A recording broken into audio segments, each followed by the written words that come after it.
தமிழகத்தில் 5 தொகுதிகளுக்கு விரைவில் இடைத்தேர்தல் நடைபெறவுள்ளது. திருச்சி கிழக்கு, பெருந்துறை, தாராபுரம், மதுராந்தகம், அம்பாசமுத்திரம் ஆகிய 5 தொகுதிகளுக்கு தேர்தல் நடைபெற இருக்கிறது. திருச்சி கிழக்கு தொகுதியை முதலமைச்சர் விஜய் ராஜினாமா செய்த நிலையில் அதிமுக எம்எல்ஏக்கள் 4 பேர் தங்கள் எம்எல்ஏ பதவியை ராஜினாமா செய்துவிட்டு தமிழக வெற்றிக் கழகத்தில் இணைந்துள்ளனர். இதன் காரணமாக 5 தொகுதிகளுக்கும் விரைவில் இடைத்தேர்தலை நடத்த இந்திய தேர்தல் ஆணையம் முடிவு செய்துள்ளது. திருச்சி கிழக்கு தொகுதியில் யார் போட்டியிடப் போகிறார்கள் என்ற எதிர்பார்ப்பு அதிகரித்துள்ளது. தமிழக வெற்றிக் கழகம் சார்பில் ஐஏஎஸ் சகாயம் அவர்களும் நடிகை த்ரிஷாவும் போட்டியிட உள்ளதாக தகவல்கள் அடிபட்டன.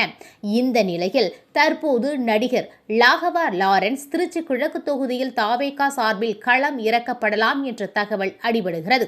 இதையொட்டி நடிகர் ராகவா லாரன்ஸ் சூப்பர் ஸ்டார் ரஜினிகாந்தை சந்தித்து ஆலோசித்ததாகவும் அவரின் ஆசீர்வாதத்துடன் தாவேகா சார்பில் திருச்சி தொகுதியில் அவர் களம் காண இருப்பதாகவும் கூறப்படுகிறது.